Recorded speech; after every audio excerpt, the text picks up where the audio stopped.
Morning student, एक बार फिर class 12th के लिए बिजनेस स्टडीज़ में यूनिट 4 चैप्टर 6 नियोजन के अंतर्गत आज हम पढ़ेंगे नियोजन की सीमाएं। तो जैसा आप जानते हैं, नियोजन का उपक्रम के लिए बहुत महत्व होता है, यानी हमारा जो प्लानिंग है वो हमारे लिए, हमारी ऑर्गेनाइजेशन के लिए बहुत इम्पोर्टेंट होती है। परंतु सभी फर्में नियोजन में विश्वास नहीं रखती हैं। ऐसा इसकी प्रमुख समस्याओं के कारण होता है। ये समस्याएं या सीमाएं निम्नलिखित हैं। तो स्टार्ट करते हैं हम इसकी सीमाएं। तो पहले सीमाओं के बिंदुओं की चर्चा करते हैं कि किन किन बिंदुओं पर आज हम पढ़ेंगे, किन किन बिंदुओं के बारे में हम जानेंगे। तो पहला है भविष्य की अनिश्चितता, दूसरा खर्चीली पद्धति, तीसरा लोच का अभाव, चौथा बड़े परिवर्तनों की समस्या, पांचवा व्यक्तिगत रुचि की समाप्ति, छठवां नीरस कार्य, सातवां आर्थिक परिवर्तनों में नियोजन की असफलता, आठवां निर्णय में देरी। तो इस तरीके से ये 8 बिंदु हैं जिनमें आज हम नियोजन की सीमाओं की चर्चा करेंगे। तो पहला पॉइंट हम इसमें लेते हैं भविष्य की अनिश्चितता। तो यह तथ्य सर्वविदित है कि भविष्य अनिश्चित एवं अनियंत्रित है, अतः भविष्य के बारे में सही अनुमान लगाना संभव है। इसी आधार पर नियोजन पर अविश्वास किया जाता है। तो जैसा कि हम सभी जानते हैं कि जो नियोजन किए जाते हैं वो भविष्य के लिए किए जाते हैं। वर्तमान में बैठकर हम भविष्य के बारे में योजनाएं तैयार करते हैं और भविष्य अनिश्चित है, अनियंत्रित है, यानी भविष्य पर किसी का बस नहीं है, ना भविष्य किसी ने देखा है। तो ऐसी कंडीशन में अगर हम आज बैठकर उस अनिश्चित भविष्य के बारे में कोई योजनाएं बनाते हैं तो वह पूरी तरह से सही हो संभव नहीं है, यानी उनका अनुमान जो अनुमान लगा रहे हैं वो सही हो ऐसा संभव नहीं होता। अतः इसी आधार पर बहुत से लोग नियोजन पर विश्वास नहीं करते हैं। दूसरा है खर्चीली पद्धति। तो नियोजन का कार्य अत्यधिक महत्वपूर्ण है, अत्यधिक व्ययपूर्ण होता है, यानी जो नियोजन है बहुत खर्चीली पद्धति है, क्योंकि इसमें समय, श्रम व धन तीनों ही प्रचुर मात्रा में व्यय होते हैं, जिससे वस्तुओं व सेवाओं की लागत में वृद्धि हो जाती है। तो बहुत से लोगों का ये मानना है कि जो नियोजन का कार्य है वो खर्चीला है, यानी इसमें खर्च बहुत होता है, क्योंकि इसमें समय, श्रम और धन तीनों ही अधिक मात्रा में लगते हैं। और जब भी हमारे व्यय में वृद्धि होती है तो उससे वस्तु की लागत पर उसका प्रभाव पड़ता है, यानी वस्तु की लागत, वस्तु की कीमतों में भी वृद्धि हो जाती है। अगला है लोचता का अभाव।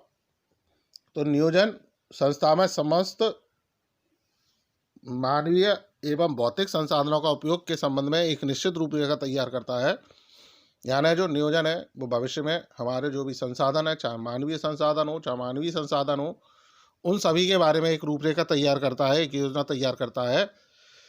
और यदि इसमें किसी प्रकार का परिवर्तन किया जाता है तो प्रशासन इसका विरोध करता है। अगर इसमें मान लीजिए हम परिवर्तन करते हैं तो प्रशासनिक रूप से इसका विरोध होने लगता है। जो प्रशासन है, जो हमारे उच्च स्तर के जो प्रबंधक होते हैं, वो उसका विरोध करते हैं।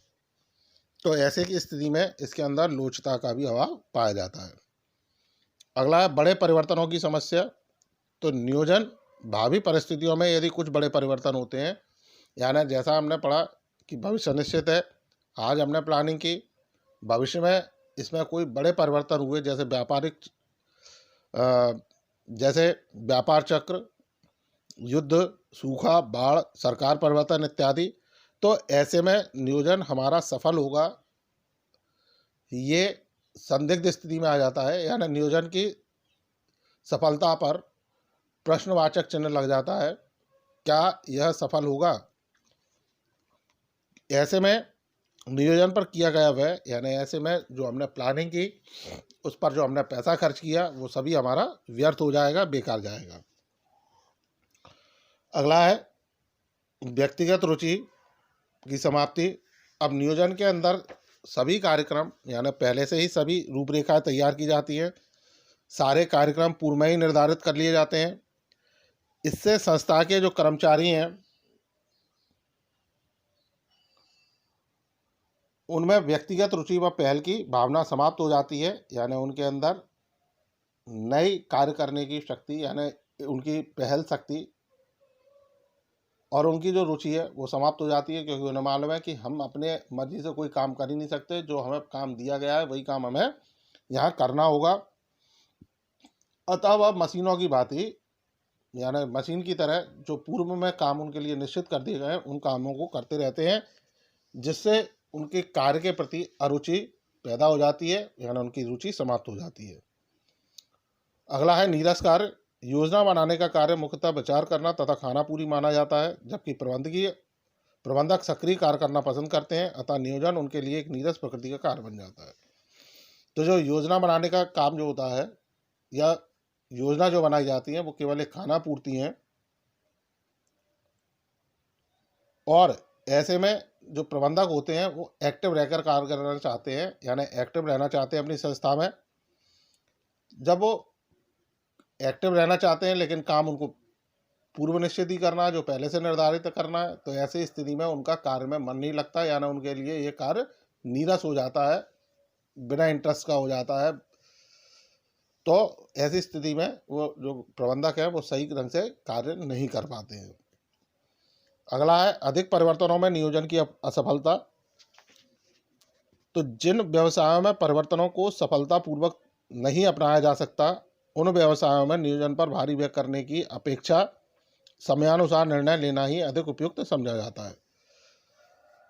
तो इसमें अगला जो टॉपिक है उसमें बताया गया कि जिन व्यवसायों में परिवर्तनों को सफलतापूर्वक नहीं अपनाया जा सकता, यानी ऐसे व्यवसाय जहां परिवर्तन करना आसान नहीं होता है, और उन व्यवसायों में नियोजन पर भारी व्यय करने की अपेक्षा, और ऐसे व्यवसाय जहां मतलब परिवर्तन करना आसान नहीं है, तो ऐसी जगह हम बजाय नियोजन पर व्यय करने के समय के अनुसार निर्णय लें तो ज़्यादा अच्छा होगा। यानी कुछ व्यवसाय ऐसे होते हैं, कुछ व्यापार ऐसे होते हैं जहां हमें अचानक निर्णय लेने होते हैं, ऐसी स्थिति में वहां नियोजन का कोई महत्व नहीं रह जाता।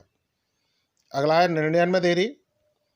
तो नियोजन में समय लगता है, जबकि आपात स्थिति में तुरंत निर्णय लेने की आवश्यकता होती है, अतः प्रबंधक के दृष्टिकोण से नियोजन अव्यावहारिक माना बन जाता है। यानी कुछ परिस्थितियां ऐसी होती हैं व्यापार में, कभी कभी संगठन के अंदर, ऑर्गेनाइजेशन के अंदर, उपक्रम के अंदर कभी कभी ऐसी परिस्थितियां उत्पन्न होती हैं जहां हमें अचानक निर्णय लेने होते हैं, और ऐसी स्थिति में फिर प्लानिंग का कोई महत्व नहीं रह जाता। जब हमें अचानक निर्णय लेने हैं तो जो हमारी योजनाएं बनाई गई वो सारी की सारी योजनाएं व्यर्थ हो जाएंगी। सो स्टूडेंट, ये हमने कुछ बिंदुओं पर चर्चा की नियोजन की सीमाओं की, और आपको ये नियोजन की सीमाएं समझ में आई होंगी। एक बार फिर रिपीट कराएंगे कि ये जो क्वेश्चन है वो बोर्ड परीक्षा में पूछे जाने वाला अति महत्वपूर्ण क्वेश्चन है, अति मोस्ट इम्पोर्टेंट क्वेश्चन है। बोर्ड परीक्षा में ये पूछा ही जाता है। सो आप स्टूडेंट, आप इस क्वेश्चन को बहुत अच्छे से तैयार करें, और तैयार करते समय अगर इसमें कोई समस्या आए, कोई परेशानियां आए, तो कमेंट सेक्शन में जाकर आप कमेंट करें। So thank you.